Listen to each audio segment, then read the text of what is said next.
So today I don't really have a visual that I can hold and show you, but I do want to talk about some stuff. Today's topic, as you can tell by the title of this video, is going to be 4K. For those of you who don't know and just clicked on this for no reason, 4K is 1080p times 4. So if you see something that says 4K display, which is probably now labeled as ultra high def or UHD, it means it's a 1080p display times 4. So 1080p, 1080p, 1080p, 1080p. So big and epic. There's a few TVs coming out with 4K, some more expensive than others, ranging from 40 grand to $400, and reviews for these things are all over the place. The cheapest one that I've been looking at is the Seiki 39-inch 4K TV. It's looking good, and the price is all over the place, because last week it was around $600, then this weekend it went on some kind of sale and it was $400. Now it's to $500. I don't know why.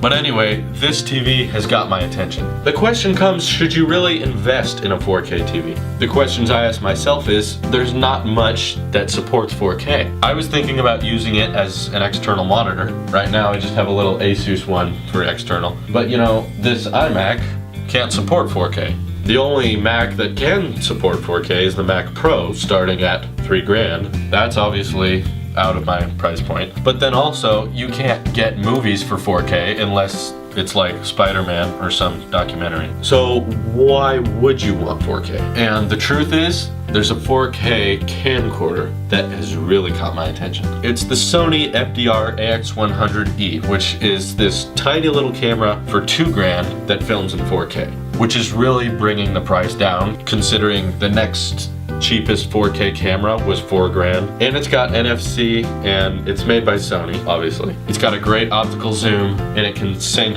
via Wi-Fi. So this is what I'm currently saving for, is that camera. I could potentially hook up this 4K camera to the 4K TV. That would be great. But the thing about the Seiki TV, the 39-inch one, reviews are 4 stars, which isn't terrible, but the low reviews sound really bad. Basically, I've narrowed it down to, you're either gonna get a TV that works, and it'll be great, or you're gonna get one that's broken, and you will get no customer support. Apparently, Seiki's not very good with the warranty plan or customer satisfaction, and there's quite a few Seiki TVs that have gone out and not worked at all. So now all of a sudden, buying a cheap 4K TV is a gamble. If it doesn't work, you're kind of screwed. You can't really sell it, you can't ask them for help, and you can't return it. So, I don't know, you might want to wait till more sophisticated companies come out with cheap 4K. At the moment, I am really hoping that TVs kick it up a notch. As I've said in older videos, we have 1080p in our pockets. For those of you who are Samsung owners, or just any smartphone with a 1080p display, it doesn't make sense that we should have the same resolution screen in our pocket than we have on our TV. I walk into Costco and they got all the TVs running, and they go up to 80, 90 inches, and they're all 1080p, which maybe it's just because I'm used to editing in 1080p, but why? Something that's physically bigger should have a higher resolution than something that's smaller. And now the iPad Air or the upcoming S5 is gonna have 2K or 2.5K resolutions.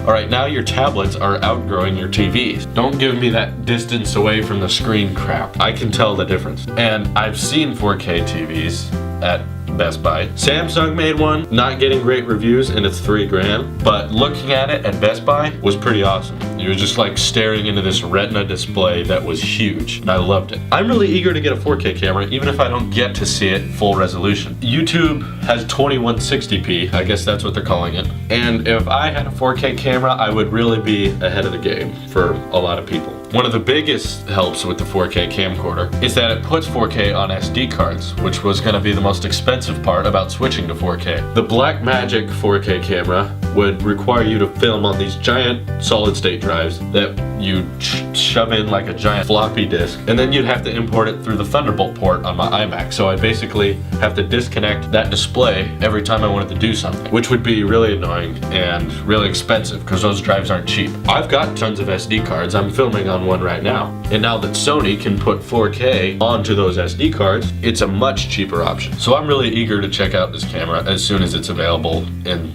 Best Buy or some store. So that's my thoughts on 4K. I'd like to know your thoughts on 4K TVs, camcorders. So please let me know in the comments below, and I'll check you later. See ya.